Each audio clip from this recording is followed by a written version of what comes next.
desk was a letter from what's his name? Habermas, I think. He also Habermas, taught at Heidelberg. Habermas, yeah. Habermas, thank you. There was a letter from Habermas saying, "I'm going to be at this conference. You should come too." And Gadamer said, as soon as I read that, I said, "Yes, okay, I'm going to accept my invitation." And he really, I've never seen him quite so animated in a talk. Of course, he always speaks extemporaneously, and he speaks to his audience, whether it's students or a group of scholars, and I think his audience really sort of made him dig really deep. And that was my experience. And this was an extemporaneous speech as well? It's so detailed. Absolutely. Yeah, wow. I thought this one had to be written down. He never uses notes. He never reads a speech ever. Huh. It's against his philosophy, his policy. Yeah. Okay. And did you say, yeah, Lorenzo? Pardon? Yeah, well, later on, perhaps I'd be wondering whether or not he and Habermas interacted, because as I was reading this through, in the penumbra for me was Habermas.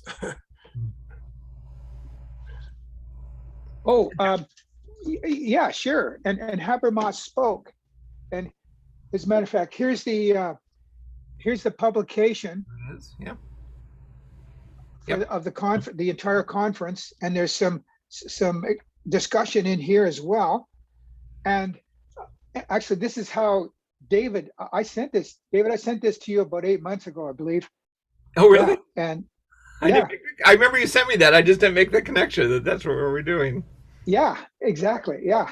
And but anyway, so there is I can't remember who said what.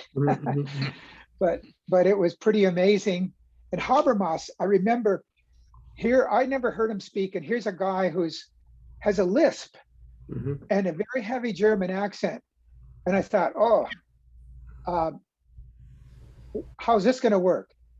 But then what came out of his mouth was so entrancing, was so amazing, so beautiful, you just forgot all of that. And he was one of the early speakers. He spoke on the same day that Gadamer did originally. Okay. Yeah, good. Thanks, John. Yeah, there you go. Well, if Jean comes back, maybe we'll hear more from his experiences. Here's a recollection of the conference. I've been trying to get a hold of a copy of that through interlibrary loan, but it keeps getting messed up. Eventually I will. Yeah. Well, where would people like to start? Is there something where you feel like this is so important? I will sit here impatient unless we begin with this. Well, I would just say that I think it's important. This is so rich and so condensed, and touches on so many points that it would be easy to get lost in the details. To sort of start with the detail and then just get stuck there. So with all deference, I think it might be good to sort of try to say, well, what's the central point here? What's really the topic here? And what's the larger structure of the thing? And then try to work down to the details rather than just plunge into them immediately. Okay? That's a good idea. So Jean is back. Jean, are you back? Oh, good. Yeah. Jean Grandin? He's just checking in. He's just coming in. Just coming in.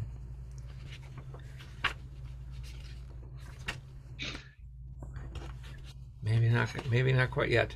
Maybe not. Okay. Anyway, it seemed to me that there he is. Go. There he is. Jean Grandin, we were wondering if you wanted to say a little bit about, you were there, right, at this conference? Yes. A little bit of what it was like?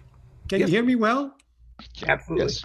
I'm sorry, I had a connection problem and I had to change computer. So here I am. Yes, I remember fondly this conference. I don't remember very much Gadamer's text for reasons that I can explain shortly. It's a conference that took place in October 1977 in Ottawa.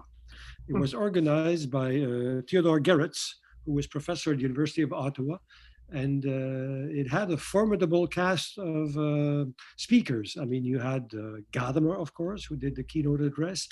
You had Ricoeur, you had Habermas, you had Apple, you had Michel Henry, you had Cocklemans, you had Hempel, you had,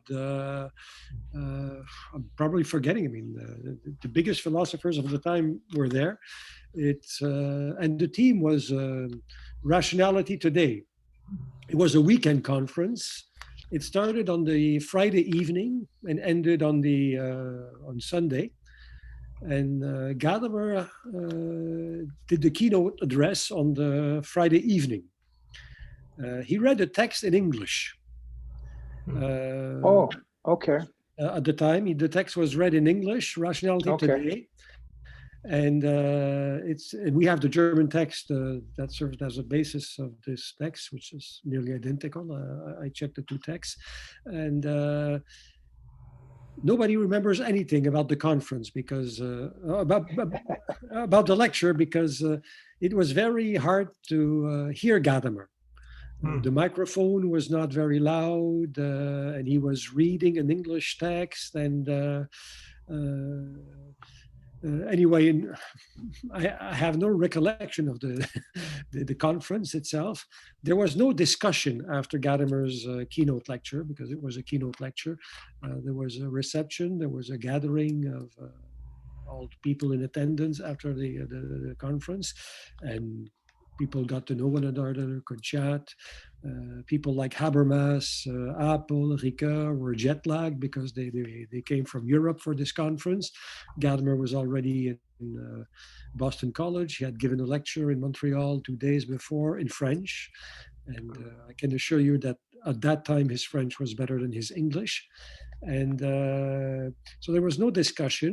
But there was a discussion after all the other lectures on Saturday and Sunday. So in the acts of the volumes that I have here, that part I got right. Yeah, John's got it too. There we go. No, but it's a formidable cast of speakers.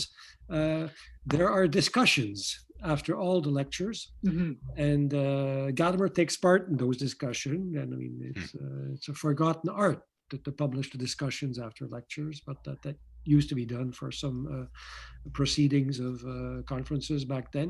So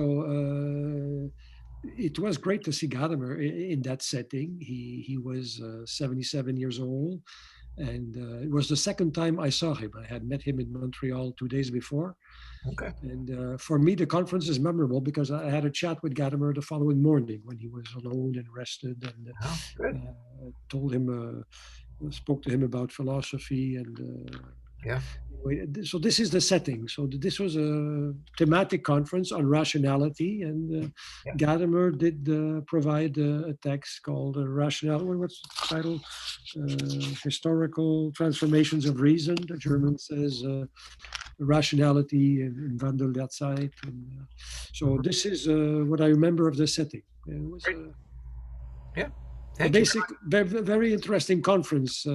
But Gadamer's performance was not as such memorable because he was much better, Gadamer, when he spoke freely, even with limited English or limited French or Italian.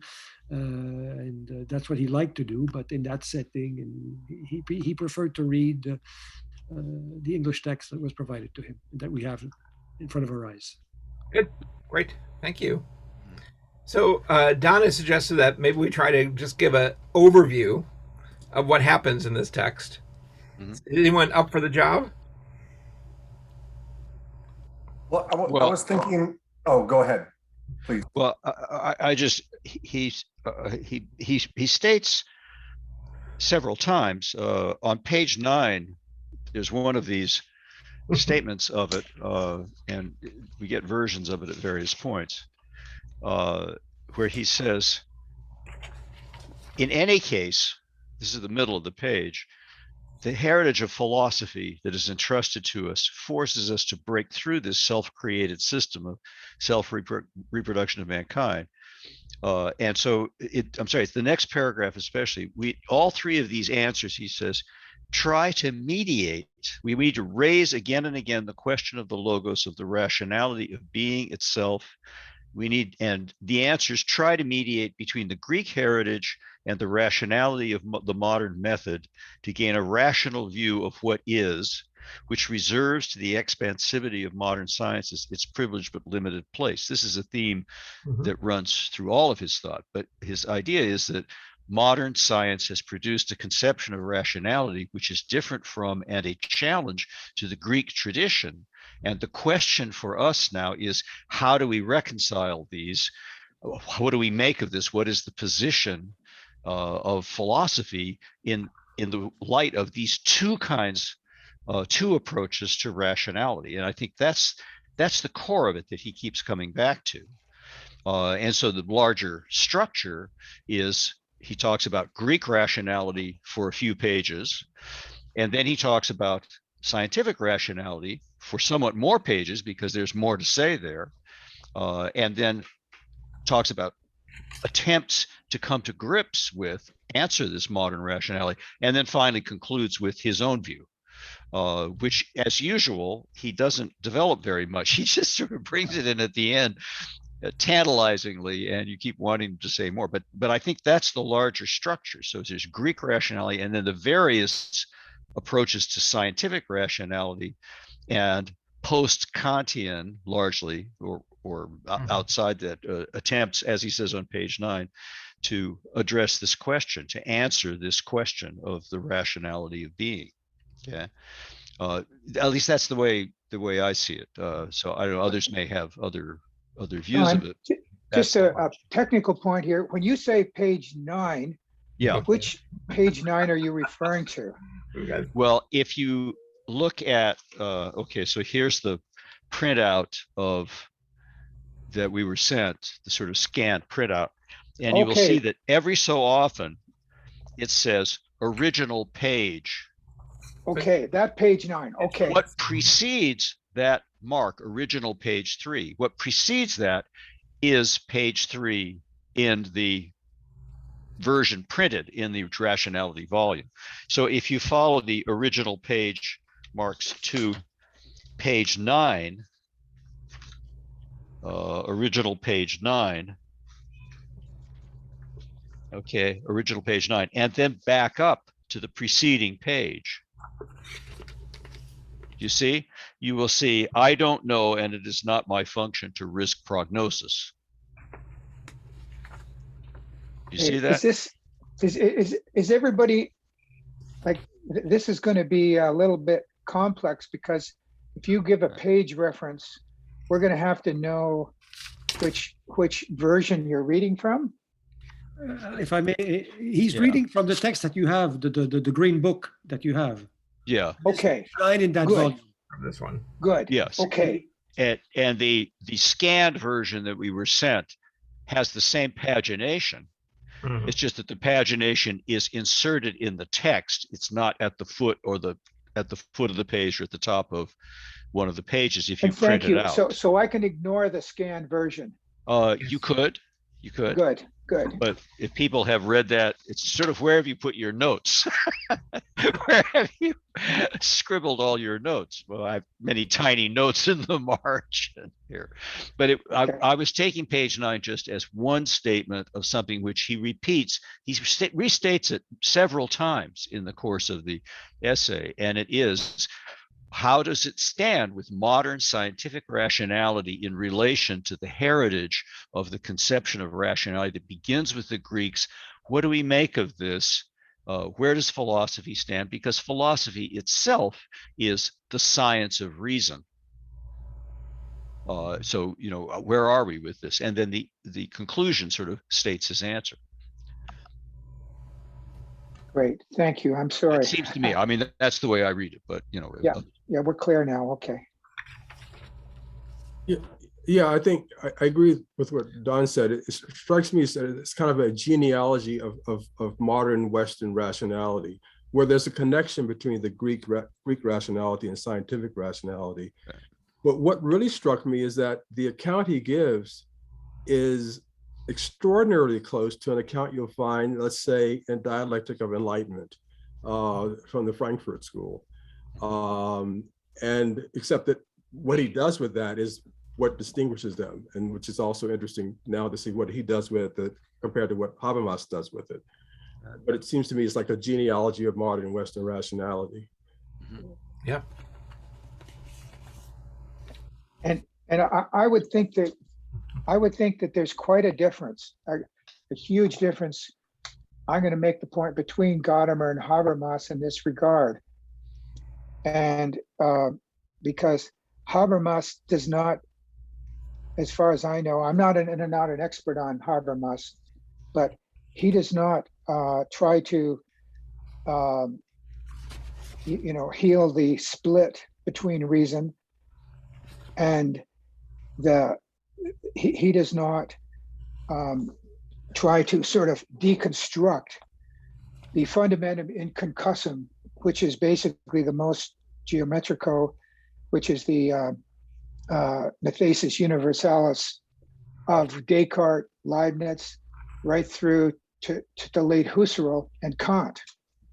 And Gadamer says to really get to Greek philosophy, we have to deconstruct that. Mm-hmm. And that's why it's so important. That's why he talks about it so much. And, yeah. Except what's interesting is that, Gadamer makes quite a bit about the era of focusing on self-consciousness and consciousness. Habermas does that as well. So Habermas's response to people like Descartes is not all that different insofar as the question of self-consciousness is concerned. It's just that Habermas offers an alternative to that. So, Habermas has this notion of philosophy of consciousness, which for him is the target. It's the boogeyman. So that's another interesting point of convergence between what Gadamer is doing here, I think, and what Habermas does as well, though they go in different directions from it. Well, it does seem to me that on page 12, Gadamer says that there are 3 answers to this attempt to rethink the question of the rationality of being. And one of these is Leibniz. This is sort of all, he follows the thought from Galileo to Kant, and then says, now there are 3 attempts to rethink the rationality of being. One is Leibniz, one is Hegel, and then there's the third. And he doesn't sort of attach a name to that, but it's obviously Heidegger.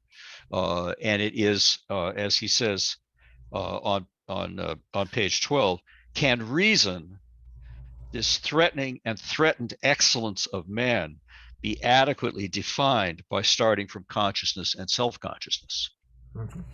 And the answer is no. And he gives, he sort of refers to people who question whether that is an adequate beginning point. And among these are Schelling and Kierkegaard and Marx. And with Marx, he is, I think, thinking of Marxist critiques of rationality, but it's very condensed and he doesn't develop it. And I agree with you. I mean, the whole first volume of the theory of communicative action in Habermas is a discussion of rationality, of the nature of rationality. And it ends with the critique of instrumental reason, with the discussion of the critique of instrumental reason. So I think there's a lot of connection there, and I just don't know Habermas enough to be able to say, well, what's different about him or what's his view.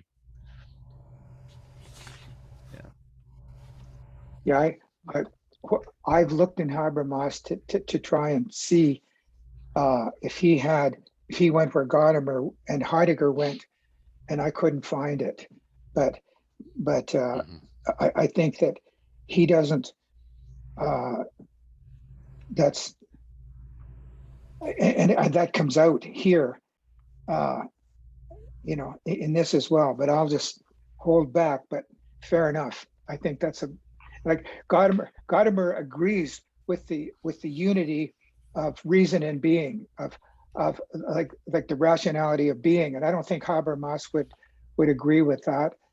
And Habermas still, I think, sees reason as some kind of an instrumental thing, in my view, in my limited, uninformed view. Yeah. Well, yeah, I don't. Jean, did you want to get I don't want to. Yeah, Yes, regarding Habermas, there is a text in the volume that John Beach and I happen to have of Habermas, which is called Aspects of the Rationality of Action. And if you read it closely, you find out that it is a text that Habermas took up largely in his theory of communicative action in 1981. Mm-hmm. So this was a preparatory work of Habermas on rationality. And there are major differences here between Habermas and Gadamer's take on rationality. Habermas, one reads this piece, or the theory of communicative action of 1981, Habermas wants to develop something like a communicative rationality. And he says this is another form of rationality than the rationality developed by Max Weber.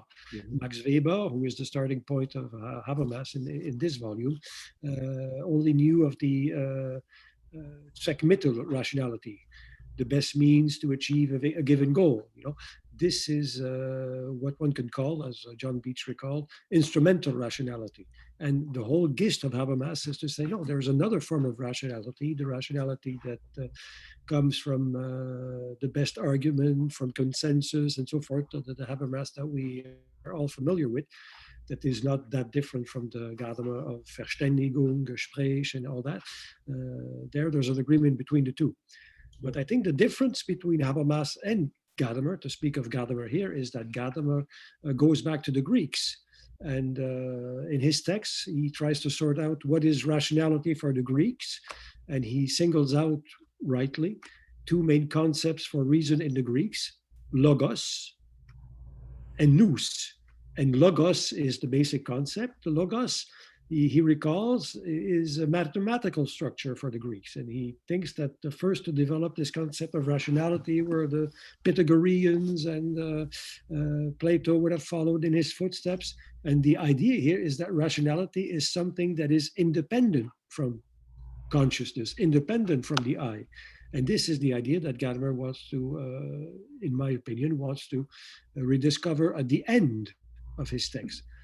Both Leibniz, Descartes, of course, and Hegel still try to understand reason out of consciousness, self-consciousness. But he said, Gadamer views in this a limited view of rationality. And he tries to overcome that by seeking for rationality, which is common, as he says in this passage that Don Marshall read. I'm trying to,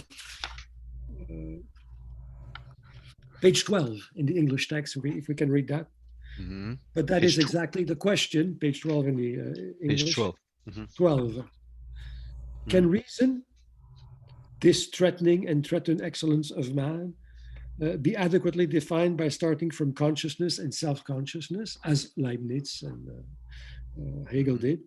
It must be persistently remembered that the Greeks, the founder of Western thinking, and the authors Gadamer started with in his lecture, thought of reason and logos as something basically common, gemeinsam, over and against which any particularization is in a way untrue, and so forth. This is the conception of reason that Gadamer wants to follow. Mm-hmm. It is not sure that is the reason of Heidegger, like someone alluded to.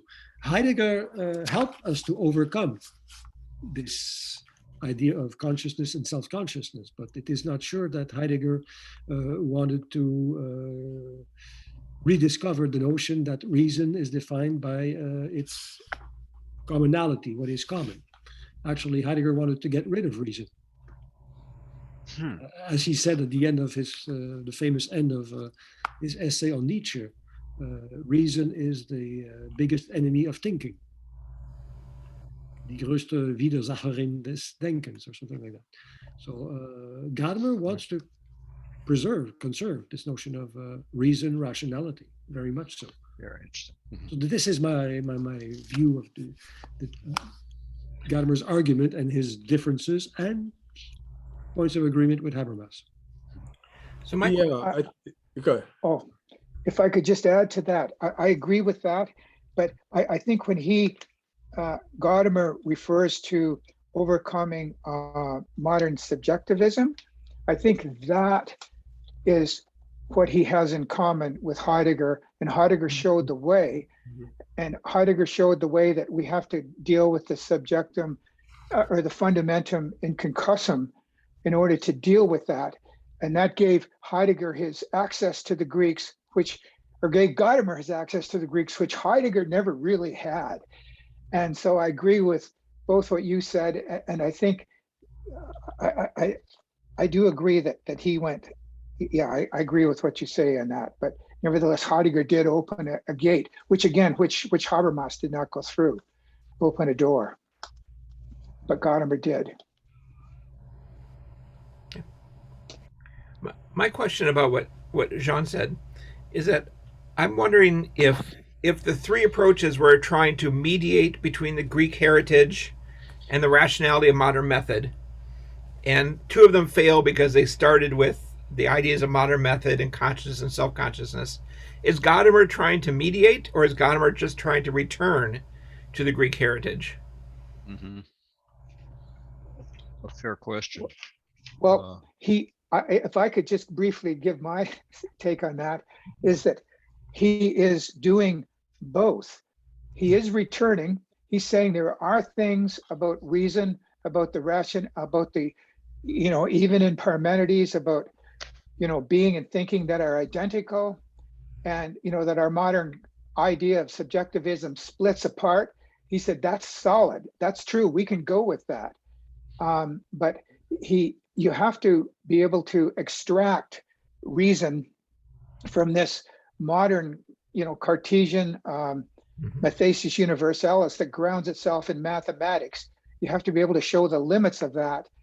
And the only person that really broke out of that really first was Husserl tried to, but it was Heidegger, and then Gadamer takes it the rest of the way. Does that help? Yeah, sure. Eric, did you want to get in here? I think you've been waiting, haven't you?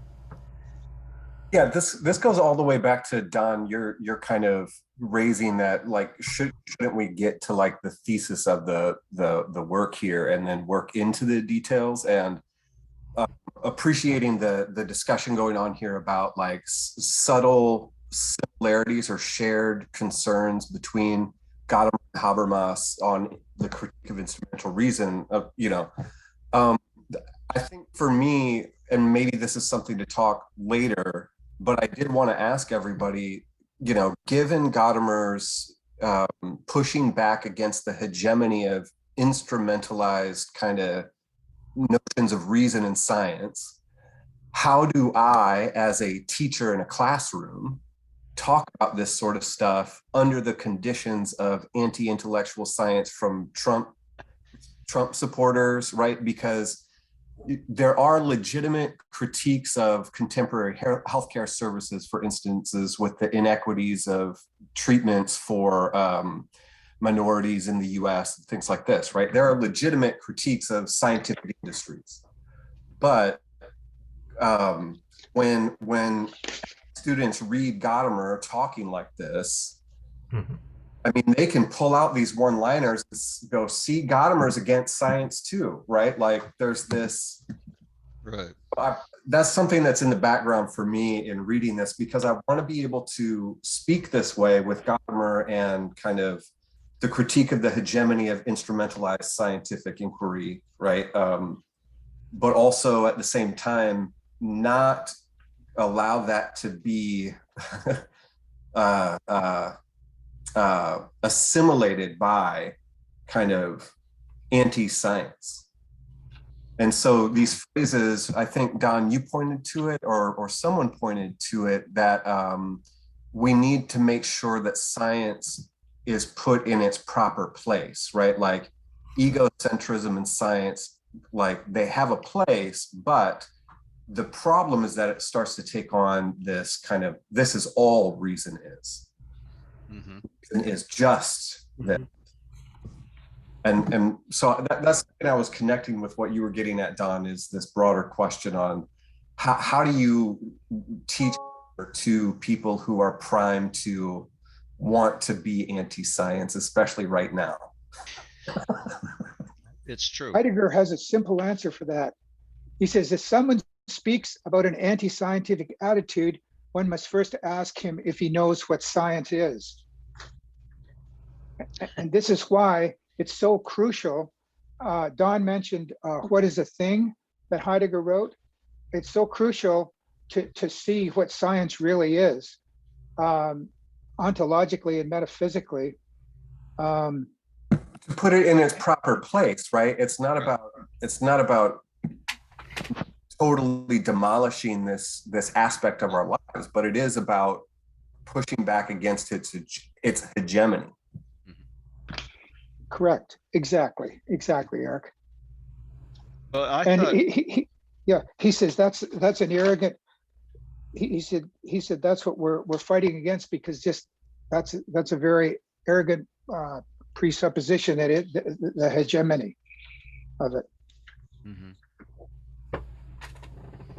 yeah, I mean, the situation now is different. I agree with you that in our era, probably philosophy needs to leap to the defense of science. Not science needs some friends. It's got plenty of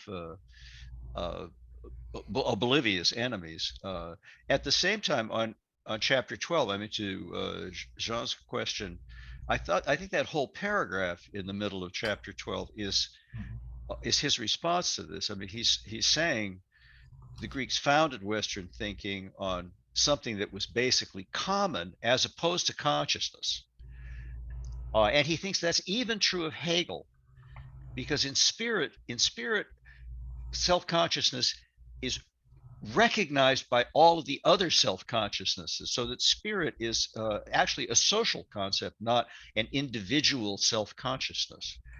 That's the power of spirit, and Hegel, rightly understood, is emphasizing that. But we can't, he says, it would be meaningless and even absurd to want to go backwards, to pretend to abandon the consciousness of ourselves as we are.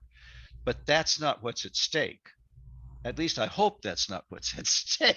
I mean, it may be, given the craziness that we're in, but he wants to say we have to seek a synthesis between the emphasis on knowing, willing, and I would say knowing how, sort of know-how, a synthesis between that and the fact of being carried along by the stream of life. That's a cryptic phrase, or a very condensed phrase, but it's sort of, he's asking for a synthesis, not for one over the other, not abandoning one. Okay. I'm sorry, Greg. Yeah. That in common is kind of like part of what is navigating in the background of my question or comment from earlier, where it's like part of the mask resistance. I think, Greg, did you publish on this with Nancy's journal? No, that was right somebody else. Yeah. Okay.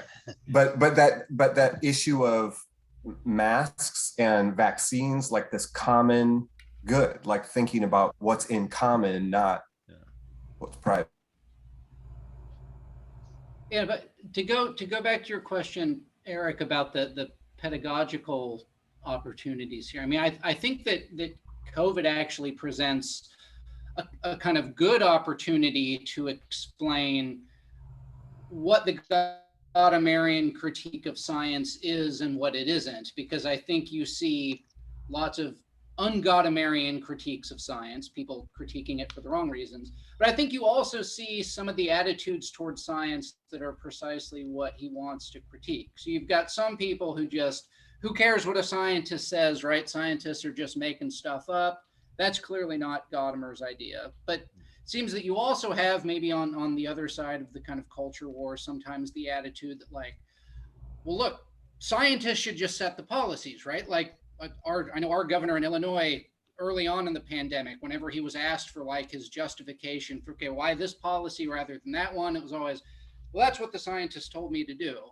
And I think Gadamer would be opposed to that, right? Science obviously ought to inform policy, especially on questions like this, but science can never get us all the way to policy, right? A policy is always going to involve an understanding of the, causal mechanisms, but also, understandings of what's feasible and what's not feasible, what our overall goals are and what they aren't, how risk averse should a person reasonably be.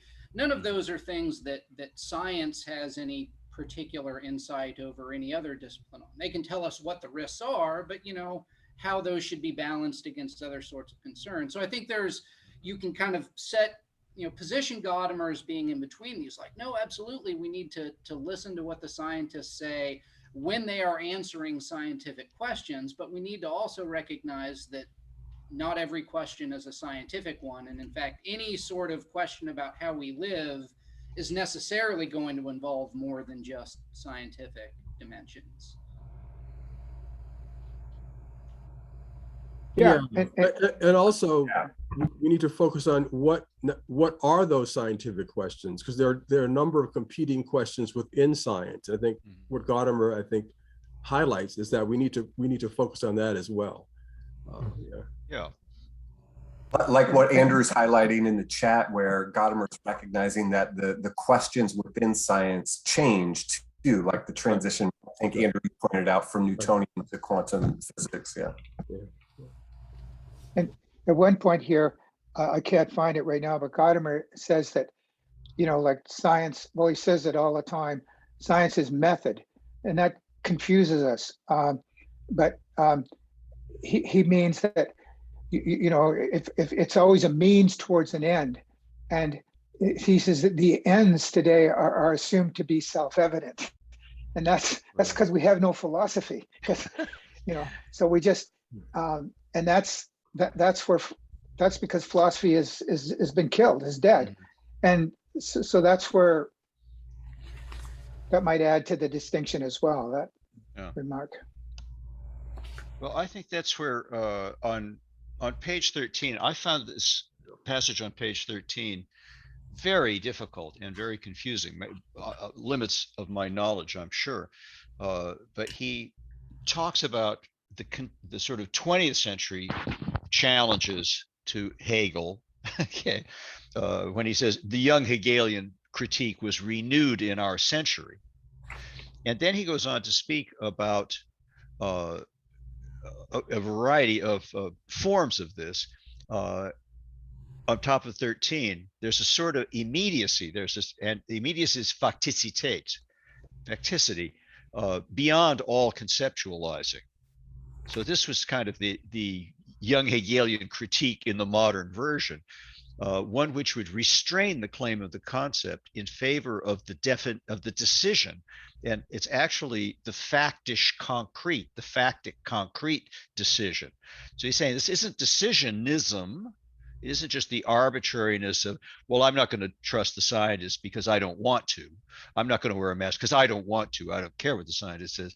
But a decisionism that is, he connects with a sort of rationality which inhabits any practice itself.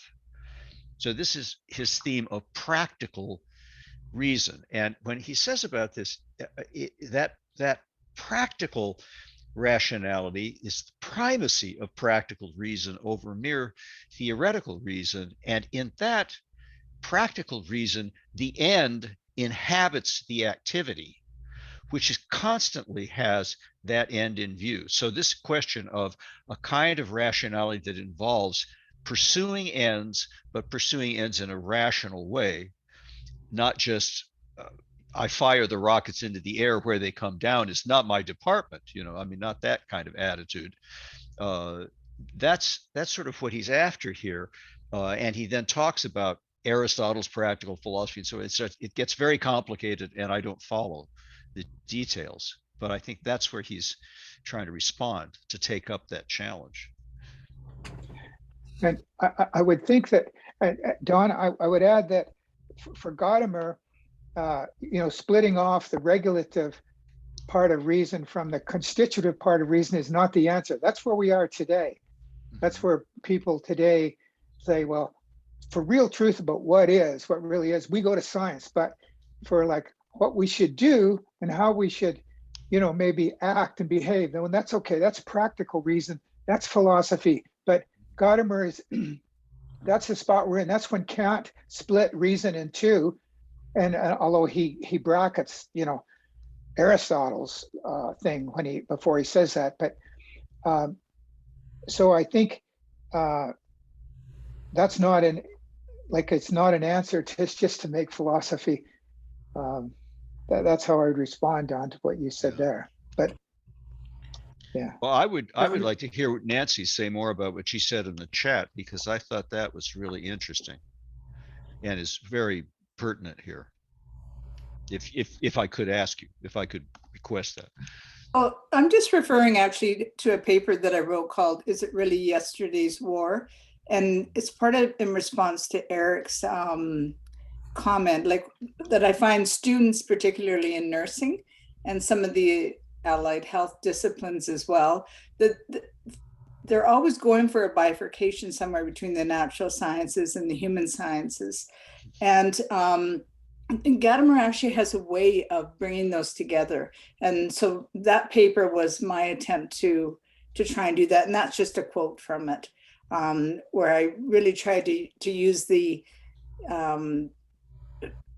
way that he's presenting the natural sciences and as a way for us to understand the human sciences rather than to separate them. So that was all done.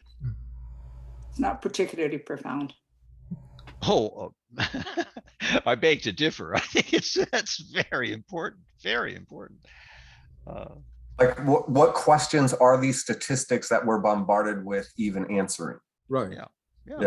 And if we're right, that's the perfect thing. Like we get bombarded by facts. I've been sharing all these articles with students that I'm trying to put them to get them sensitive to scientism, where there's studies like science says if you read, you'll have more empathy, as if we needed science to legitimize reading. And then science says this is what you need to do to fall in love, right? And so you could just replace that with the oracle says or God says this is what you need to do. I worked with a pediatric oncologist who, when he was faced with a new family with a diagnosis of cancer for their child, and they asked, what are the chances? What are the stats? He said, for you, there's only two, there's 0 or 100. Mm-hmm. Your child lives or your child doesn't.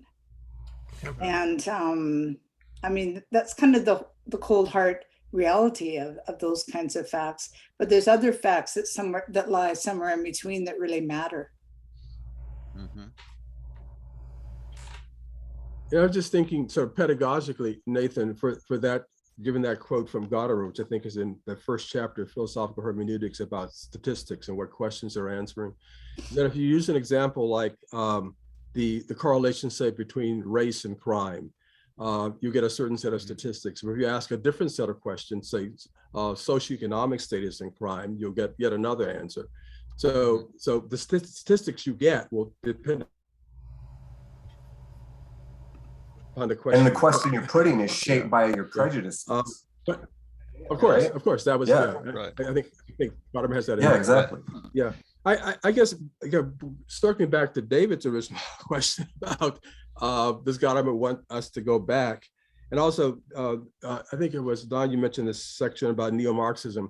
I think there Gadamer has Adorno in mind, because that fits Adorno. And what Adorno ends up is a kind of mimetic rationality, which he opposes to conceptual rationalities. I think he's talking about a kind of Adorno kind of figure there.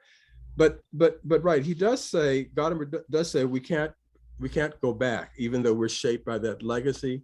And what struck me there is that this seems a kind of Gadamer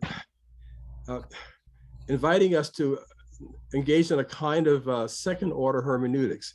But by that I mean, he's saying that, yes, we are historically affected consciousnesses. And the tradition that has affected us is this tradition of Western rationality, starting from the Greeks. Yet, where we are now, because of that beginning, is somehow inadequate. So what do we do? So he's asking us to rethink it. He says, could one not think it in a better way? So it's almost as if he's saying that this tradition now has become for us a kind of interpretend. We have to reinterpret the tradition. So it's a kind of, it's almost like a kind of a second order hermeneutics that seems to be called for here. There's this historical effective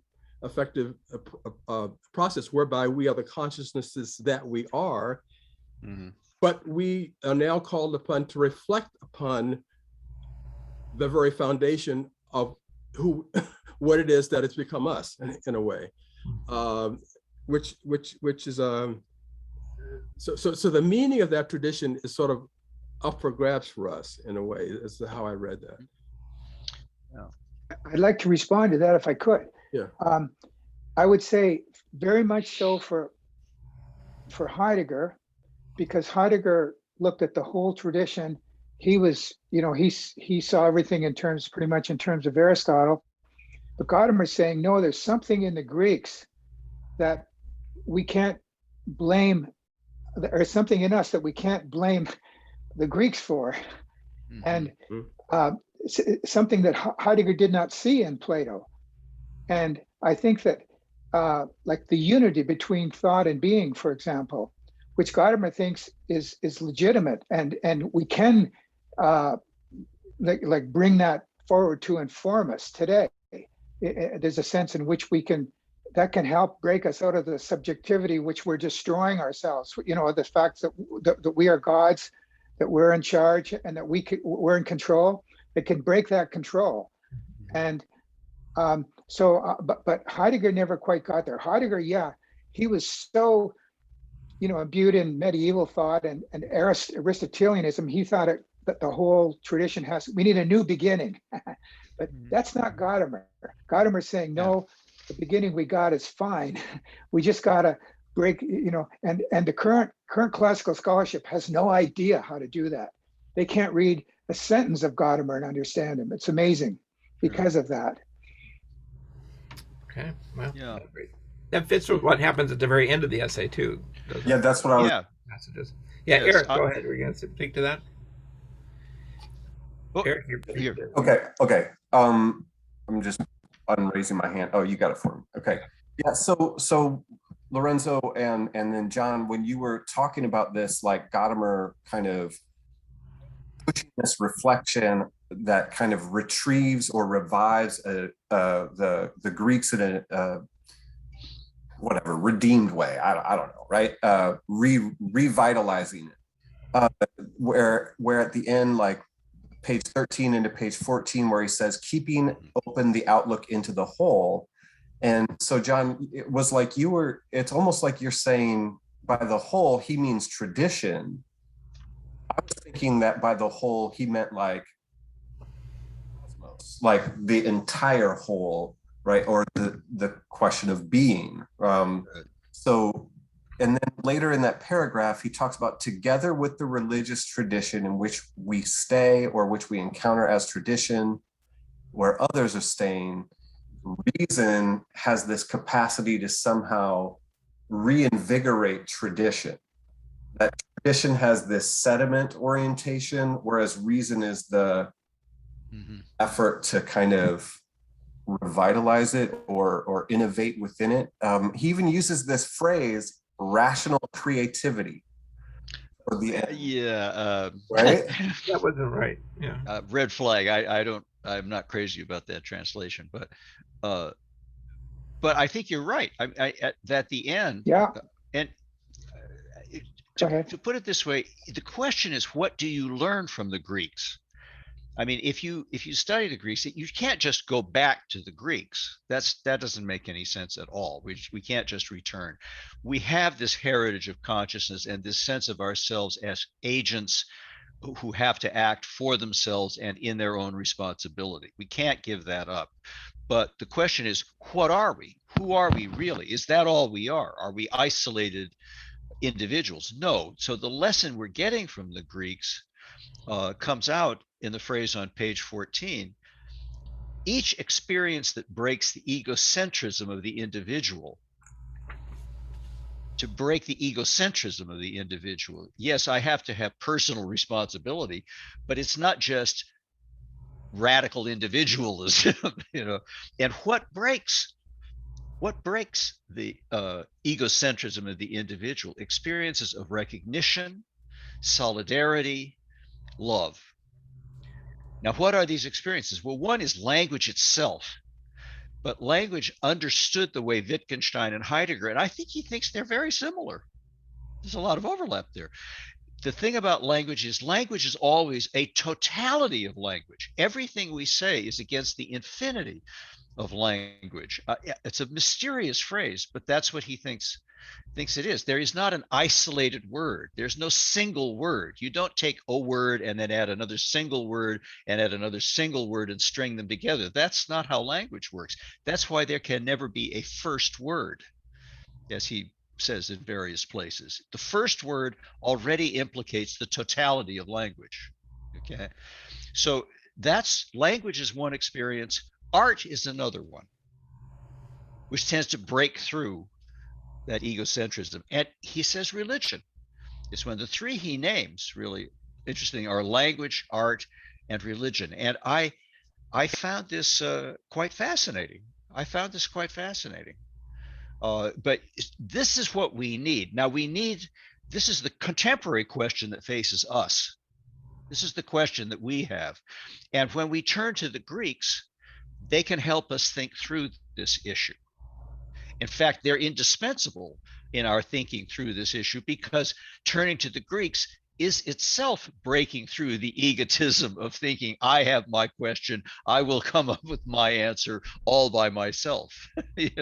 No, that's not how it works. And turning to the Greeks is a humble opening toward the possibility that somebody else has something very important to say to you. And that renewal that is itself the renewal of the Greeks. But at one point in his reflections on his philosophic journey, he describes truth and method as sort of starting from the present and going back through the Greeks and the history of philosophy and coming back to the present. Okay, I'm with you on what you're saying, that okay, rereading the Greeks is one way in which we can overcome our kind of self-centered orientation in right the self-conscious individualism. Right. But at the beginning of this of this reading, he's already kind of dismissing Chinese thought as merely emerging out of their religious mythos, right? Like, no. Like go ahead. Levinas, all these guys do this. They're like, that's not real philosophy over there. It's like, yeah, open yourself to the ancient Greeks, but you don't have to do it by making other traditions look bad. No, he's saying the Greeks were the only ones to turn to conceptuality, and right. And the by the inherited version of what conceptuality means. Right. Well, no, like all of our scientific terms, every scientific term that the Chinese use is derivative of Greek concepts. It is. They are. All of science and all of conceptual thinking in this regard is derivative of the Greeks. Right. And I shared Eric's worry when he started talking about Chinese philosophy. But on page 13, Eric, what do you think of this? So on page 13, in that middle paragraph, he says, that's what we have to learn. The audacious rationality of science doesn't stand in itself. This is what we have to learn from awakening of science among the Greeks. In breaking through the life world, which is organized in myth and cult by the actions of the gods, reason must take on the whole heritage of this religious tradition and must raise the question of the divine at the same time that it raises the question of being. Now that blew me away, because I thought Gadamer is very secular. He's just not. Yeah.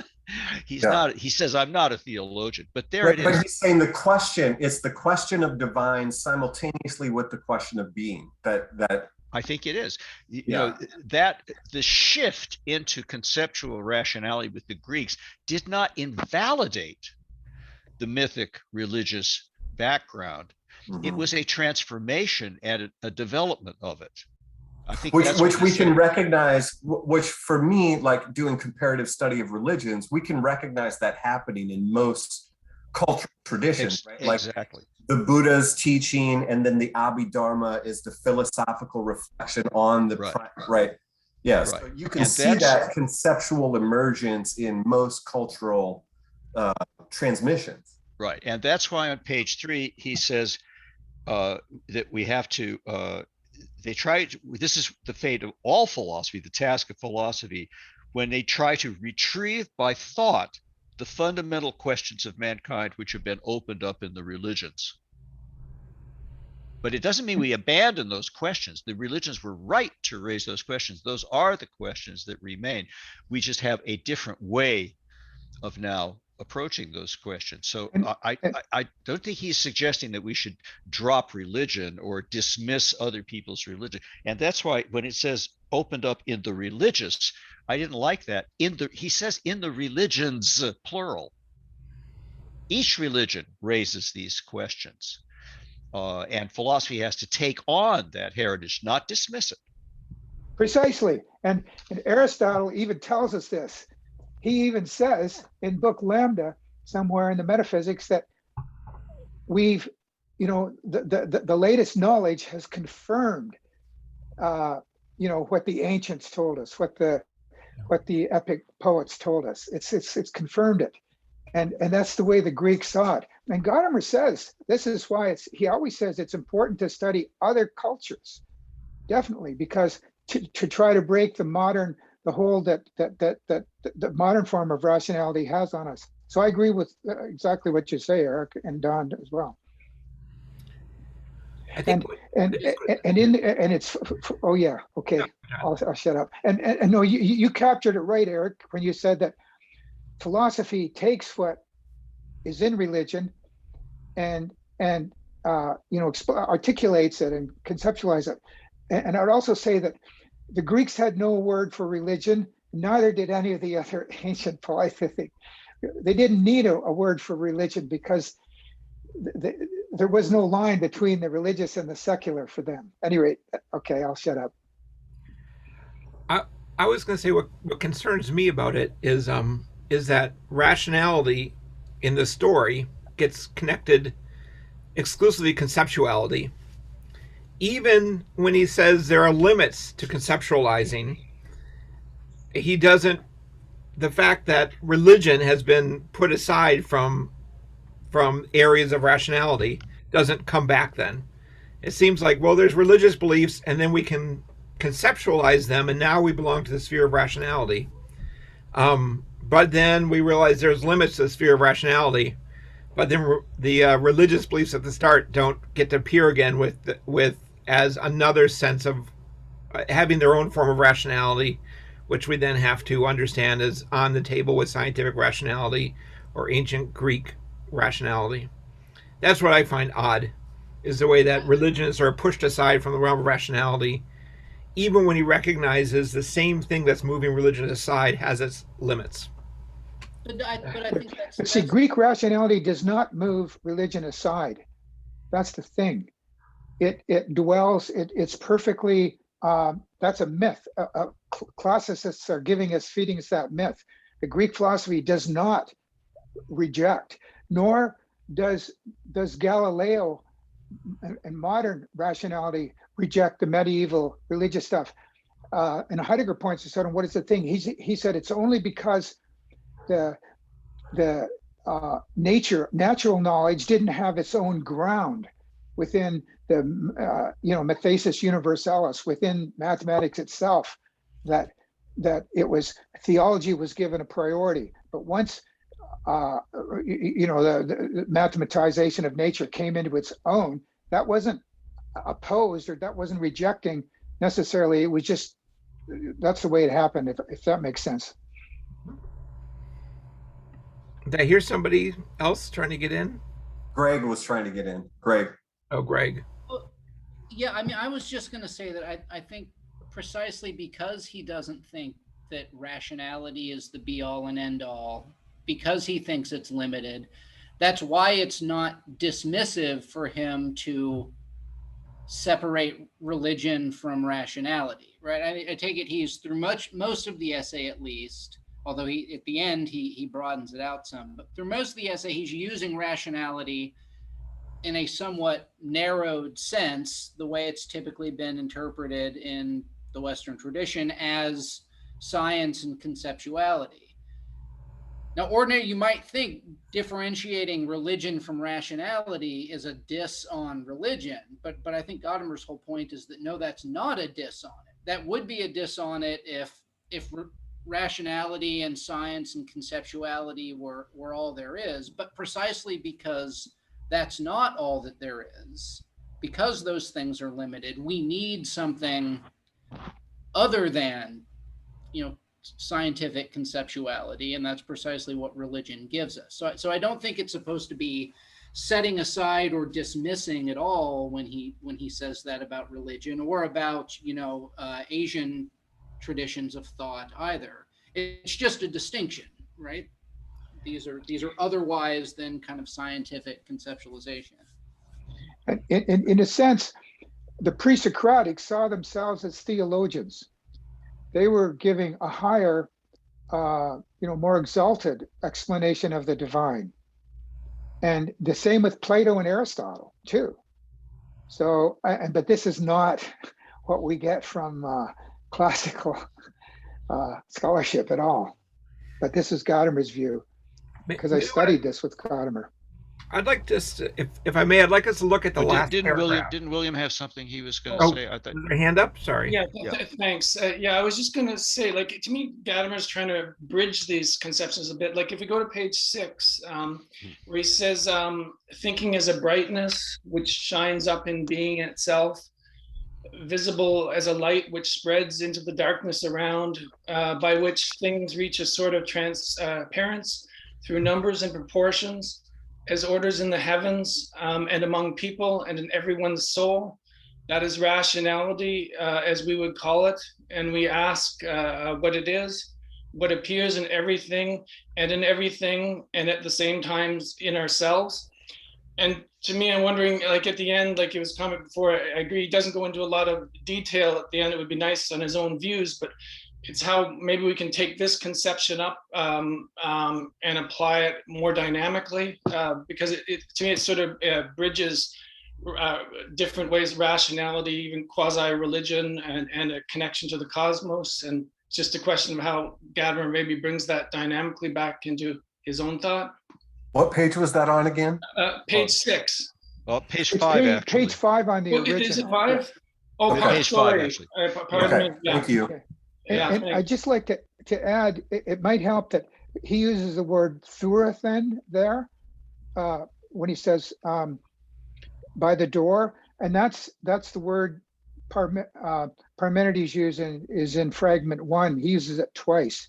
The gate, that he takes them through into the light in the Parmenidean poem. So again, he's stressing the unity between thought and being here, and as still relevant for us today. But this is discovered by Parmenides. Mm-hmm. Bill, do you see that as, I'm wondering what was said about Heidegger that Jean-Claude was saying earlier. Here he's talking about thinking, and he seems to give a very Heideggerian description of thinking. And that thinking seems wider than rationality seen simply as conceptualization or as method.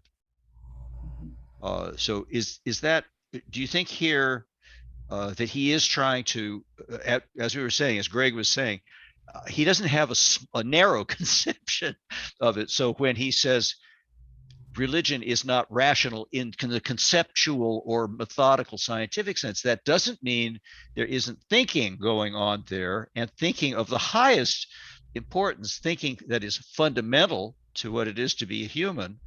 So on page 14 at the end, he says that religion originates from the one and unique excellence of man to have reason. That's reason in a much broader sense. Mm-hmm. And it's the task of philosophy to rethink reason in that broader sense. not to allow itself to be, not allow this conception to be narrowed down, not allow reason to be narrowed down. Is that fair? Do you think that? Yeah, I think so. Yeah, and it's just like a question, like the cosmological elements, how that he might be bringing that back, like through his thoughts, like Enigma of Health, or even through the aesthetics. And it's to me, that's where I really wish he had gone in more detail, going back to what was at the start of the paper, and I think, yeah, what you're drawing here is doing that. Right. Good. Don, you read the quote. We're right where I was hoping we would go next. I'm sorry? You read the quote. We're right where I was hoping we would go next. Discussion of reason at 14. Okay. If that's all right. I mean, it really struck me that after he's talked about so much change in rationality in the sciences, he says, this is on 13, that he says the task of philosophy remains always the same in all change and progress of the rational mastering of the world which determines our history. So philosophy doesn't change, or the task of philosophy doesn't change. All these other things change, but philosophy has, even though, and like the next paragraph, the interaction in philosophy and science has changed, but we should not lead that to deny the specific character of philosophy's own mission. Mm-hmm. And then there we talk about, you brought up language, art, religion, but all originate from reason, which is beyond the change. Refers back to the title, right? Yeah. So and philosophy is what taps into that. So it struck me as surprising, because I would think, if I was just looking at history of philosophy, I would think, boy, those Greeks are doing quite different things or Pascal is doing something different from Descartes. I mean, they're almost contemporaries. I would think philosophy is a really diverse place. But he wants to say, no, the heart of philosophy has really stayed the same and will always stay the same. And that it's sort of, the more things change, the more philosophy will stay the same argument here at the end. I thought that was a surprising way to end up. I wonder if other people had thoughts about that. Or maybe I just misread it. I don't think so. On page 13, the quotation you give is the task. What is the task? The same task is set wherever thinking changes and interprets a determining religious tradition. And what I wondered at that point is, does he think, he doesn't quite say it, but I think he may think it, the same is true of science. Science is also doing this, and there's a religious tradition behind behind us. Don, where is that sentence about philosophy interprets religious traditions? It is on page 13. Yeah, I'm there. And so the paragraph starts, as a matter of fact, the paradigm of the Greeks, right? Okay. And then if you count up 1, 2, 3, 4, 5, 6 lines from the bottom of that paragraph, from the end of that paragraph, the task is set. Okay, I see it. The same task is set wherever thinking changes and interprets a determining, but you don't want to say, well, science is rational, but art is not. Right. And he wants to say, yes, it is. And the task of philosophy is to articulate the way in which art is rational, which requires stretching, expanding, enriching, or unpacking what rationality is, and not allowing it to be shrunk into. That's why I thought the phrase was so weird when he said, that's what happens in quantum mechanics, that the conception of gets shrunk to statistics. The conception of being gets shrunk to statistics. We don't want to shrink rationality. Philosophy's task is to accept and confront the rationality of art, of love, of language, even though that's going to require that rationality be much more broadly understood than in science, than just scientific rationality.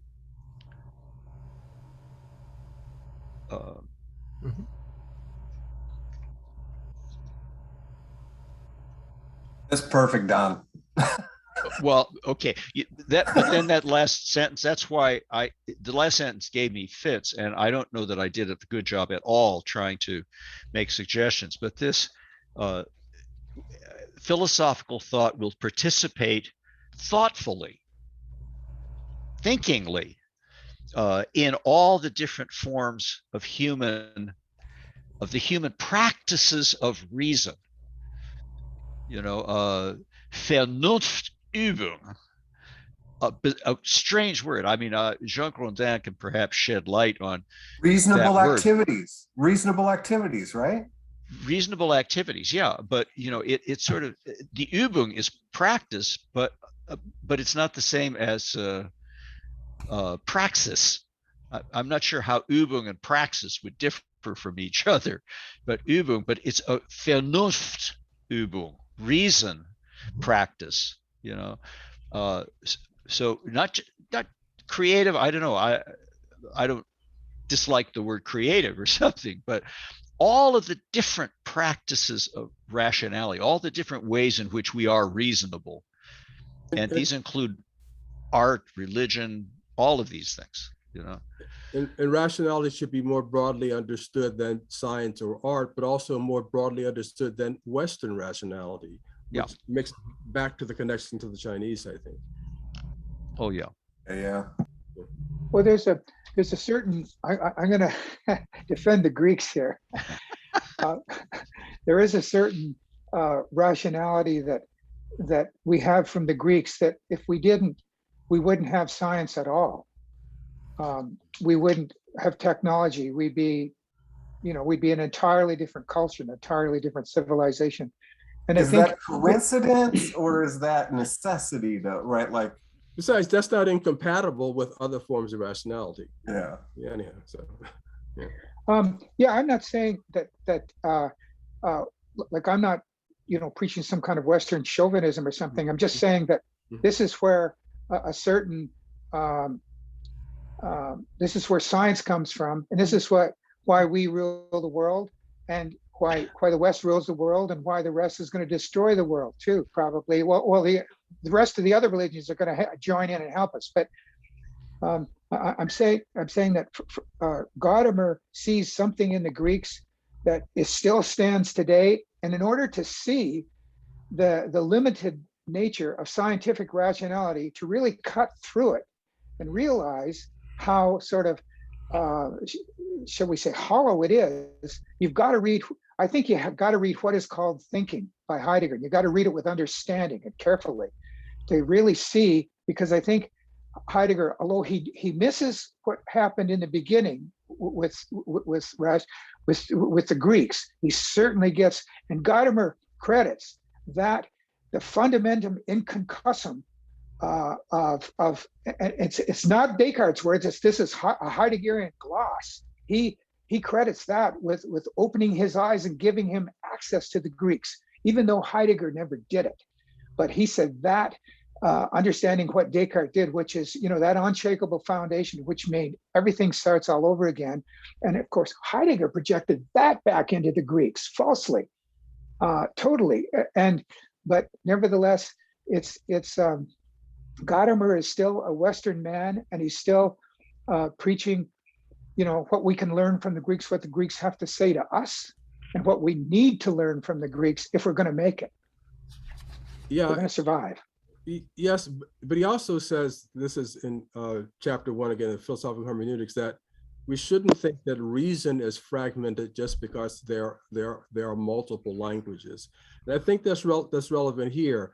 Our language, let's say, is you say the language of the West in some sort of generic sense. But Gadamer is an enemy of the idea of incommensurability. So that means for him, it seems to me, that there are other languages which also articulate reason, and it's not there's not separate reasons. The reason is one, but it gets articulated in different ways. So that's sort of the point I wanted to make. And I'm not arguing against that. I agree with that. But Gadamer says reason has a need for unity. Reason, I mean, it was Kant that split reason, that showed the the modern reason was split, and we can't let go of our need to unify it. Has nothing to do with, he says it right here, it's in this text. And that has nothing to do with multiple languages. It's a totally different question. The kind of unity I want to try to address what you're bringing up there, John, is going back to what you're highlighting with the end, the very end. Like, I mean, just using the translation as it is. I mean, Don, I know you're trying to finesse some of the technical concepts, right? Like to get at what he's getting at, but philosophical thought will participate in different forms of human rational creativity, not with the despotic superiority of a system of concepts which integrates everything into a framework. So there's that kind of unity, right, where I can give a total account of it in a conceptual framework versus the unity that comes with the thoughtfulness of someone who never knows quite everything that they know, right? Like that makes me think of that part in Truth and Method where he's talking about, isn't the end of experience the experienced person, not the know-it-all, right? It's the experienced person is the model of the kind of unity we're after, not the systematic harmony of concepts like from Hegel, but instead the unity that would come with somebody who has an openness or readiness for more experience.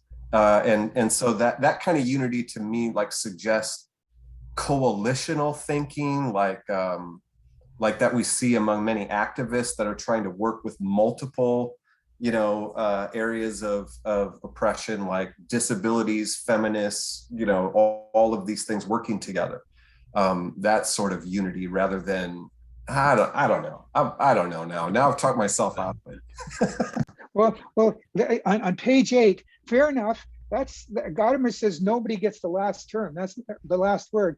But on page 8, the paragraph in the middle, but on the other hand, the need of reason to reach unity does not allow us to stay there. And indeed, the Kantian solution represents no more than the insightful recognition of the split between science and the need of reason. And certainly it's an opposite. It stands there like a challenge for us to go beyond. In the age of science, which is ours today, it became a prevailing tendency to avoid this challenge and to recognize no other form of rationality than the rationality of critical scientific method. It at its best, the general rationality of solving problems by truth and error. And anyway, everything else becomes epistemology. And there's no epistemology in Greek thought whatsoever. But we just do not know how to interpret Greek thought today. Classical scholasticism is nowhere near. They haven't caught up even close to Gadamer in this regard. They think it's epistemology because they're interpreting in terms of the modern concept of rationality, and they don't get the unity between thought and being. So another, like what you say is, yeah, it's okay. I mean, we have to be open. We have to let it come. We're passive. We receive. We don't dictate. We don't control. But and we never have the last word. And that's just to support what Nathan is saying. On page 11, there occurs one of these phrases that he writes, and you wonder, what on earth do you mean by that, Professor Gadamer? But on page 11, in the paragraph that starts, "It is no accident." Okay, at the end he says, "Thought."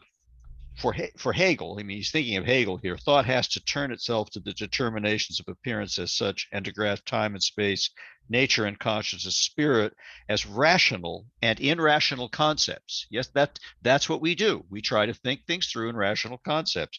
And at the same time, to leave them to the endless, conceptless expansion of experience. And you think, endless, conceptless expansion of experience. Because more shit's gonna happen. Yeah. And Gadamer is criticizing that, I think. I don't think Gadamer is saying this is good. Right, he's criticizing that's one of the failed ways to go about reconciling.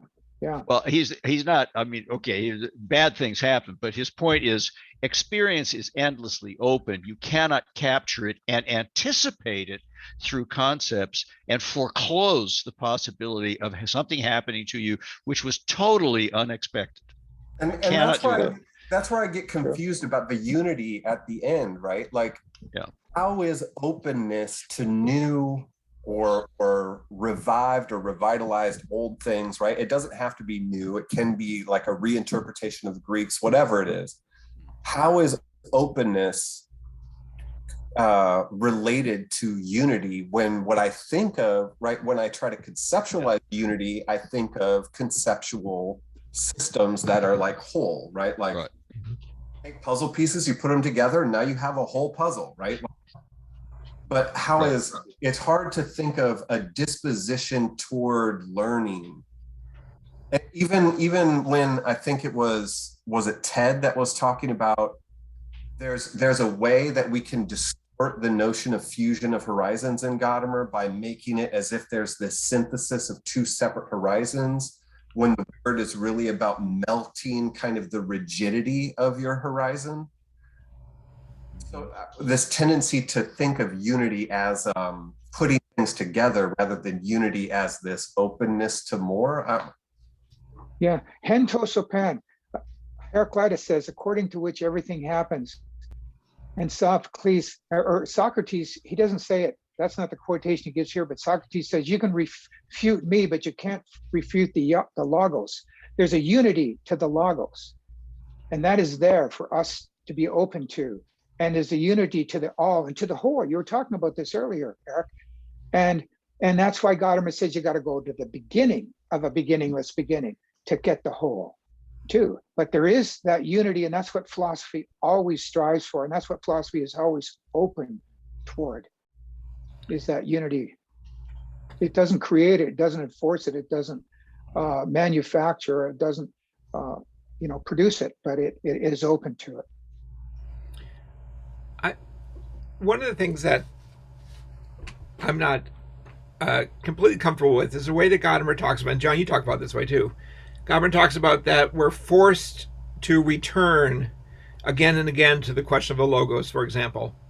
That if we have a problem with unity, the obvious solution, the inescapable solution, is to return to the beginning, is to make philosophy great again, is to figure out what it was in the past that we've lost track of, that we need to recover in order to help us get our bearings again. But it seems like there's all sorts of ways in which we can talk about the limits of science, scientific thinking, and its mental rationality. There's all sorts of directions we could go in order to try to get a handle on that, and all sorts of ways in which we can be open to new ideas, new conceptualizations, new experiences that will help us to get a larger sense of the logos. So I don't know, I don't feel the same. When Gadamer talks about we're forced to do this, my thought is, well, that's a choice rather than a forcing. Well, I think there's, rather than, he does, the implication is there's something binding about that. Right. But that's where the answer, that's what philosophy, he said, that's what philosophy is. Philosophy is this drive to do this. That's philosophy with a capital P. It's not philosophy of this, philosophy of that, philosophy of open, of interest and so on. It's to find, and the beginning is the way. If you're going to look at the whole of something and something in its unity, then the beginning is necessarily part of that, even if it's not a beginning, a historical beginning, even if it's not a beginning in time or a temporal beginning. Yeah, I was going to ask, like, what word is being translated as beginning there? Well, Gadamer uses, says there's, oh, I'm sorry. It's Anfang. I mean, okay. Anfang, yeah. And Anfang is not beginnen, which is a different German term, which means more temporal. And Anfang, like there's the two definitions that Aristotle gives it in Beta 1 physics. There's the beginning as the arche, as that which not only starts it, but rules over it. And then, and then Gadamer says there's a beginning in the sense of a beginning that doesn't know where it's going to go. And that's the way Gadamer talks about it. The beginning of philosophy is not what Heidegger says or what Hegel says. It's a beginning that really didn't know. It was open and it really didn't know where it was going to end up. And that's really philosophy, because if you know if you are determined, if you know what your answer is, if you know what you're inquiring about, then you're not thinking. You're just fooling yourself, because thinking doesn't know what the answer is going to be. It's open. And so that's the sense of beginning that Gadamer's referring to. And he says that in the sort of opening chapter of the beginning of philosophy, of the book, The Beginning of Philosophy. He reflects on, what do you mean by beginning? You know, do you mean a beginning that already determines the end? No. Okay. But the vocation of philosophy is to try to understand things, and to understand things is to pull them together. I mean, unity is, but it's what kind of unity? What do you mean by unity? What kind of unity are you asking for? And I think that's David's direction. You know, how can there be a unity which is, I mean, it's a very hard question to answer, and it's the one he tried to answer his whole life. That's what Truth and Method is about. And you can't objectify it. Yeah. You can't, because definitely no. Yeah. But it is a oneness. It is a unity, but it's not an objective thing. You'll never find it. There's no information will lead you to it. Yeah. Are we persuading you, David, or are you still thinking this is mystical and makes no sense? It's a good question. No. I mean, the tradition has mystical roots, so it makes sense that it be expressed in mystical terms. David, where is I'm sorry, I'm looking for the passage you're talking about where he says we're forced to go back to the Greeks. Yeah, it's on page 9. Okay. It's right at the turning point where he says, I don't know, and it's not my function to risk prognosis. In any case, the heritage of philosophy that is entrusted to us forces us to break through this self-created system of self-reproduction of mankind by our questioning, and to raise again and again the question of the logos, of the rationality of being itself, the question which arose for the first time at the beginning of Greek thought. And you know what he's criticizing there, David? He's criticizing modern subjectivism. He's criticizing this self-created, self-reproduction of mankind. It's not gonna last for much longer, because we've decided that we know and we make the decisions and we're in control. And this is the self-reproduction. And this is, if we don't get to the logos, we're done. We're toast. We got what, maybe 50 years left or something? But there's lots of criticisms of modern subjectivism, and most of them aren't returning to the logos, to ancient Greek thought. They go in all sorts of different directions. Yeah, well, this is Gadamer's criticism of it. Right. Gadamer's solution. It's not Heidegger's. But David, you said the return is to the question, right? And there's a sense in which returning to the question gives one a sense of the non-inevitability of a particular answer. I mean, we are the products of one answer to that question. Right. But to return to the question is to make us more aware that ours is but one answer. And I think that's the curative power of it. Right. No, I can see that. Yeah, returning to the question. Right. Yeah. So, I mean, connect to this was my concern about why it is that the goal is to mediate the Greek heritage and the rationality modern method. Why that has to be an answer as opposed to something else. Yeah, I don't think mediation is the right term, David. I don't think it's what Gadamer is trying to do. Right. But there's no sense like the Greeks set us off on the wrong path. No. We can never get to that. We can never get to that point. No, Gadamer does not say that. Heidegger says that, but Gadamer says no. I know he doesn't. But the question is it possible for him to get to the point where he's going to say, you know, they really set us astray? I don't think, no, he's dead. He's gone now. It's too late. In a way, like there's a sunk cost fallacy there too, right? It's like he can't say it's a waste of time because he wasted all of his time on it. Yeah, I don't mean like literally the Gadamer after 80 years of doing this. I mean, within the logic of his thinking about the ways in which you always move forward by returning to the beginning. Yeah. And any problem has its solution by returning to the origins of these concepts. It's a Heideggerian idea. Right? If we really want to understand this, we have to turn to the original words for rationality and understand the original experiences, the phenomenology out of which they came to be in ordinary practice, and then understand their conceptualization, and then map that conceptualization onto its history of changes. And that's one way, I suppose. And that's obviously the way that Heidegger and Gadamer take it, but it doesn't seem to be, but it's presented as the obvious and only way, in a forced way. Like if we don't do this, then we're not taking seriously our own tradition in not just that is the tradition that has shaped us. So we're trying to get better clarity in the way we've been shaped by our tradition, but we're not taking seriously the authority, a kind of authority of our own tradition, to be the source for the answers. Well, again, I would say that's Heidegger. Heidegger says it's all bad because it started on the wrong foot. Gadamer doesn't say it. Gadamer says that philosophy is a history of revelation of being, and he doesn't. So I just make that one alteration there. We have to keep distinguishing Heidegger from Gadamer here. Fair enough. And I think, And I'm sorry, I interrupted.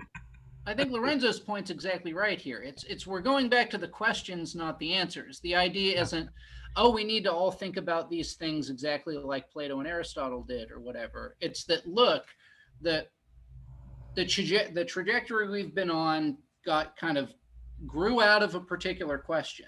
And if we think that we've gone down a wrong path, we need to trace it back to the beginning to see what other paths there are, right? So I take it that the general point for why we have to do this is just that if you think that things are screwed up where you are, you have to think about how you got there before you're going to be able to, think well about what other ways there are forward. Or to even entertain the plausibility of there being alternatives. Mm-hmm. Yeah. Well, so if you look at it that way, it's not too crazy. It's just, look, if we want to do this well, if we want to think of something new in a thoughtful way, we got to figure out how we got to where we are. But that rather means than going just back, doing, like the caricature of analytic philosophy that pretends that philosophy started with the last issue of Analysis or whatever that was published and starting from there. But that means going back to recovering the question as a question. That is, if you're going to get out of the situation you're in, you have to be able to ask a question, and the question is open. It's not indeterminate, but it opens possibilities instead of just thinking, well, the way we're doing it now is the only way I can do this. So to go back is to recover the questioning of the question, not just to go back and say, well, how did Empedocles answer this? But to say, well, what question was he asking? And then I have to ask that question too, and that will open. Okay, so I think it's very important. The point is just wonderful that you're going back to the question, not to an answer. Or you can go back to the question that Naruja was brought up in the chat asks. And say, what is the question of emptiness? What is it that this project is trying to get at? Or you can go to the question that's being raised by Chuang-Tzu. Or go to a question being raised by poetry in contemporary Iran. I mean, it seems like there's lots of ways in which you can open up questions that can allow you to see the limitations in the ways in which we're thinking. And that it doesn't have to be exclusive to retrieving questions from ancient Greek philosophy. Well, there's such a thing as metaphor. David, is that, sorry, I just want to make sure, David, is that what you're saying? My concern is the way it's presented as anything other than that is somehow philosophically irresponsible. Yeah. So what got you forced? I mean, that seems to be, he seems to think anything else doesn't even make any sense. Of course, we're going back to the Greeks. Where else would we go? Well, Gadamer says, what is at issue is what is and what we are. Like right thinking If we're in philosophy, if we're teaching some other area, fine. But if we're in philosophy and if we take ontology seriously and metaphysics seriously, which Gadamer does, Gadamer is a metaphysician, and he then this is how you do it. And I think he's trying to say that tradition is a wonderful, incredible richness that we have. It's the most valuable thing we possess is our philosophical tradition, and we better learn from it because it's got a lot to teach us. If we don't, we got a big problem. That's what he's saying. We can teach art, we can have a wonderful time, we can learn languages, we can go around the world, we can all, meantime, we're gone, we're done, it's over. When you say we have a rich philosophical tradition and that we can learn a lot from it, I think that's where I get, like, I'm kind of sensitive to what you're asking, David, because it's like, why is tradition conceived as a singular thing when I could say, right, given my historical situation, I've inherited lots of different traditions of thinking. And let me answer that, if I may.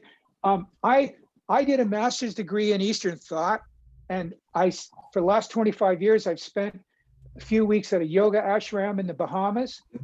I know other traditions, but they all use Western concepts to explain what's going on in the world. It's totally dominated to deal with technology. Technology is our problem. Like science, like what we're doing. That's what we have to, if we're going to survive, we have to deal with what we're doing to the planet. No Eastern thought is going to give us a goddamn thing. It's going to help us in any way in this. We've got to deal with the problem that we created and that came out of the West. And this is why the Eastern, I hear these guys from India coming over and teaching and lecturing. They're using Western concepts totally. They're into objectivity like you wouldn't believe. They're real Cartesians. And so describing their own traditions. This is the power of Western thought. This is why Western philosophy is relevant. And that's I don't know if that's answers your question, but I think I would rather say it just slightly differently, because I think I get what you're getting at, but doesn't the very designation of this is Western and this is Eastern itself maintain consistency with the technocratic mode of compartmentalization, right? Like divide and conquer. And that instead of saying the Western tradition, we say something like what Gadamer or Heidegger tried to do in The Question of Technology, right? Where it's not Western thinking that has led us into this, climate catastrophe. It is the techne framing of everything as resources that came out of one aspect of Western thinkings, right? That it's not Western thinking, it's this one thing. I don't know. No, it is a culmination of Western thinking and definitely modern subjectivism, precisely, that has led to this understanding, this relation between us and the other and the world and nature and so on. And we've got to learn how to break out of that. Yeah. Well, I might try it from a different angle, because I think David and Eric make a very good and important point. Okay. And yes, I agree. I apologize if I get this wrong, because it's a recollection from long ago, but I think Ricoeur actually talked about this, I think, in The Symbolism of Evil. So it was a long time ago. But he was sort of saying that the bringing together of different traditions, say Chinese thought, Indian thought, European thought, German thought, that bringing together, we have no idea what will happen, what will come out when that happens, but it will have to be done by people for whom those traditions are in fact part of their own tradition, own resources. I may be putting this very badly, but that's why, you know, I don't say anything about Chinese thought, and I think Gadamer is pretty scrupulous about usually never mentioning it. And the reason is because he doesn't know anything about it. He cannot claim that it's his tradition. And so if he tried to talk about Chinese philosophy, he would be talking about some books he'd read. You know, that's what it would amount to. And that's not the way to do it. But now Ricoeur's point is because of globalization, because of the way the world works, people are moving back and forth between different places and different traditions, and people who bring different traditions are moving into areas where some other tradition has been dominant. And out of that is going to arise new perspectives and syntheses that we cannot possibly anticipate. But they will have to arise because a real living tradition has emerged, and a real contact, a real human contact has occurred between these traditions. It won't be just the study of an encyclopedia of Chinese thought, which is what it would be for me. I mean, I just, it's just, I recognize my limitation. I am enclosed in this world. It's not limit, because Lorenzo's right. Gadamer's incommensurability, translatability, these are essential ideas with Gadamer. But I am limited by my own experience, and it's too late for me. It's maybe too late for us as a race on this planet. If we let's hope not. Get too interested in all kinds of weird things, you know. Yeah. Isn't the nihilism that could also be a inheritance of Western thinking too? But no, that's Buddhism. Well, that's nothing like there's no such thing as Buddhism. There's Buddhisms. Yeah. So, well, it started in India. There's not like Western thinking. There's these sorts of Western emphases, these other ones, right? And so, like Don, when you were saying tradition, like, is there right? I think about McIntyre when what was that one? Whose justice, which rationality? Where he's talking about there are three Western traditions. There's the rival traditions, the Thomists, and then the Nietzscheans, right? And it's kind of like, well, look, if what isn't a tradition, or like, why am I not like the confluence? Like, am I not really the confluence of?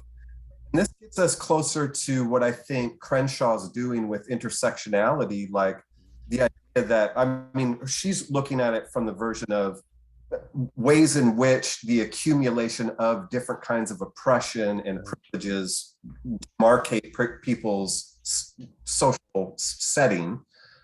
Whereas I'm trying to think of it more like whatever I'm doing, I'm part of this kind of tradition. A tradition, it's this confluence of multiple traditions at this location. Don, when you were saying like Ricoeur is imagining this possibility of a cosmopolitan, right, experienced person that has multiple traditions, and so they would be the real ones who we could have hope for kind of different kind of questioning than just retrieving the Greeks. I'm losing my stamina here. I forget what I was going to say next. But you know, I agree with you. But look at this essay. This essay is about rationality, except it's about the conflict within the Western conception of rationality and the various conceptions of rationality and how they can play off against each other. And as he says, a ceaseless exchange of impacts among these concepts. That's the tradition, is a ceaseless exchange of impacts among constituents and components of it. It's not one thing. Okay. Yes, but he's highlighting, so that dynamism, he's highlighting these three. Like I did not predict that he was going to go with Leibniz, right? Like, of the three, like when he said Hegel, I was like, yeah, okay, I can see that. And then when he went with, you know, this challenge to the individualism of self-consciousness, I'm like, okay, but Leibniz, like of all, like, well, you have to know why he went with Leibniz. Yeah. But why not also say like, and Pamela Sue Anderson with her feminist questioning of reason? Why not Cornell West, or right, like we could start Right. listing off a whole bunch of people who write philosophy in English that could be like a third, fourth, fifth, sixth, seventh, right? So when is that dynamism?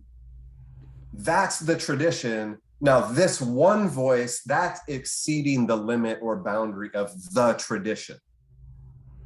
Well, you have to, you have to, you know, imagine that maybe Heidegger knows a little bit about the history of philosophy, a little bit more than you do, Eric.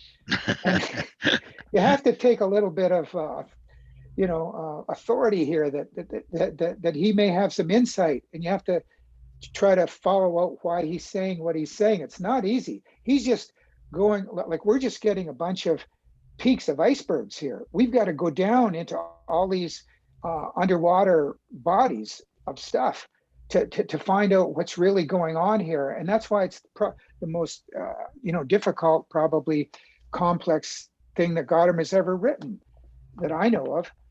And but I mean, it's all here. It all comes together, and there's all kinds of things that he refers to. Unless you know Gadamer's thought really well, unless you know the tradition, you don't know what he's talking about. But I mean, I just threw in, you know, there's just a few, but there's lots of it. So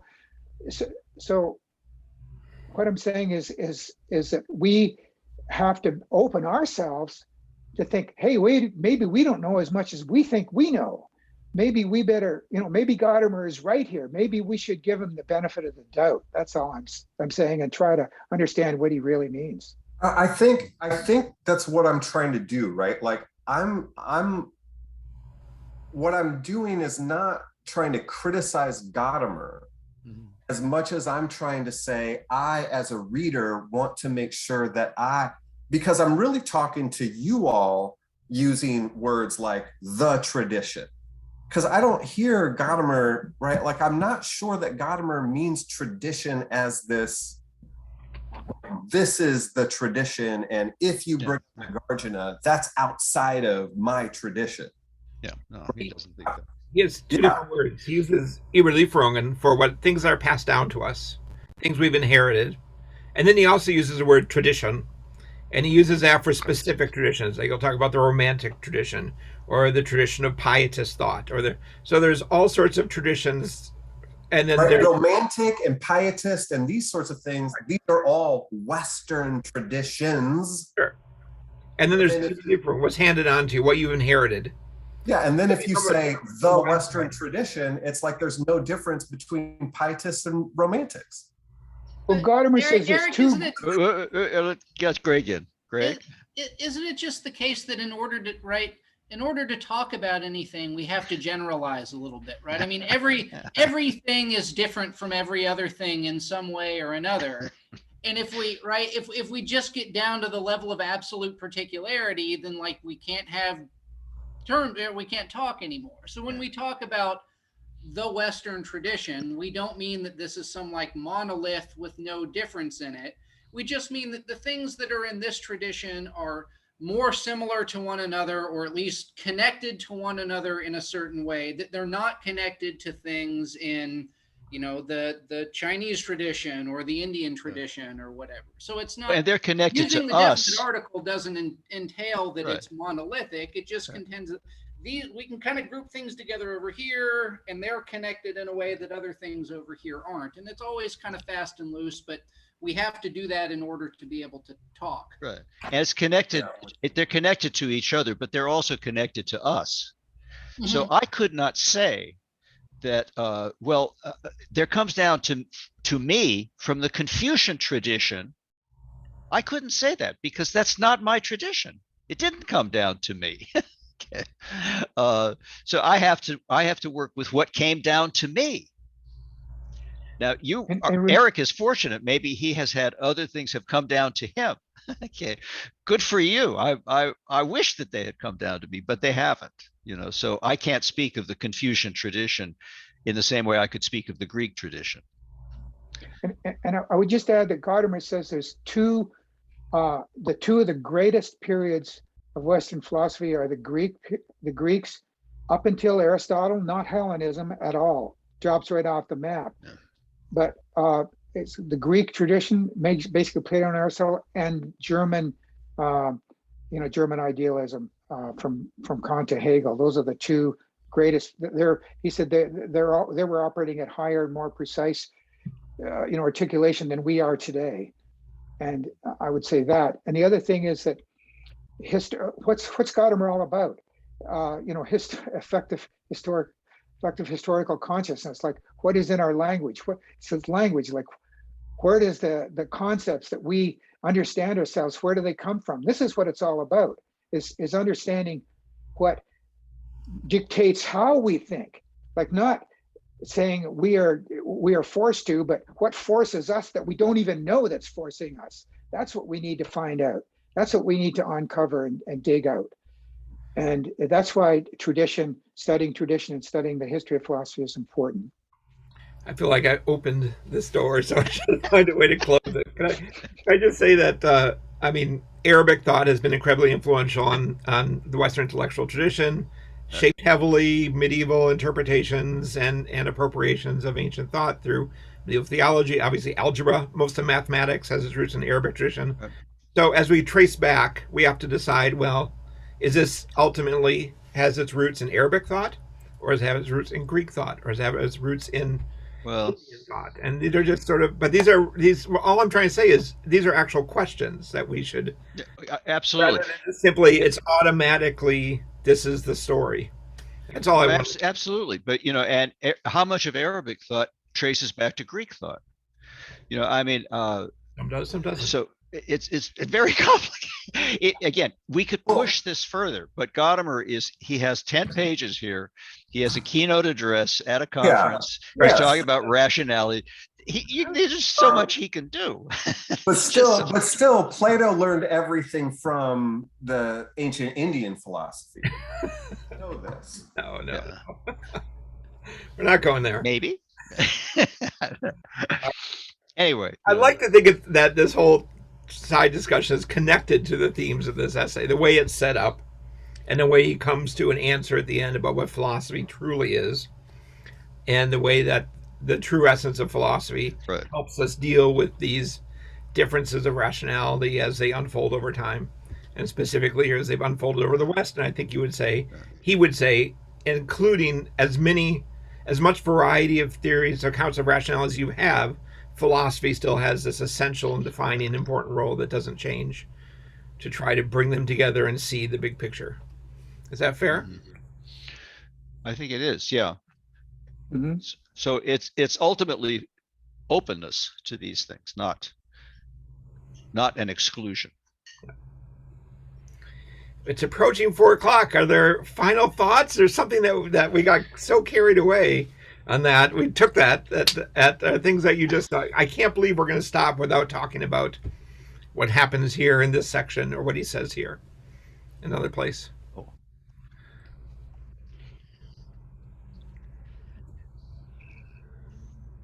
I wanted to share this article. I'll submit the link here. This is from Bruce Lincoln. We don't have to talk about it.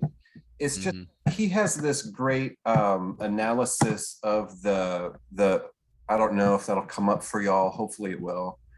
I'll give a different one. Maybe this one will be better from Jason. But he's looking at the gendered character of mythos and logos.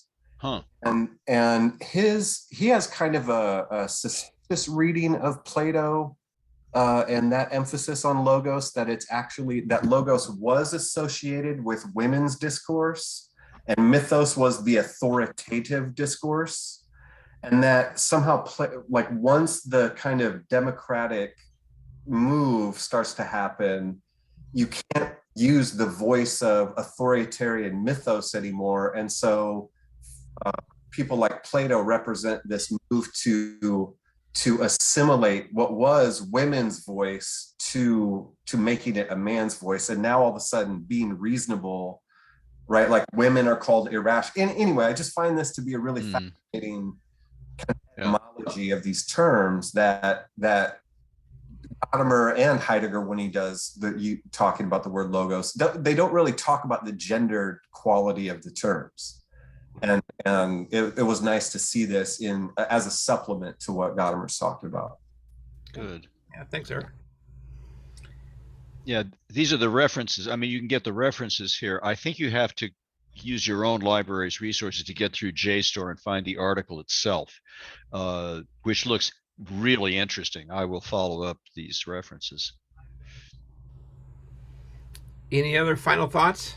I guess I would say the role of philosophy is not only to sort of fit the various conceptions into a general picture, but also to somehow enhance or expand, extend intelligibility, which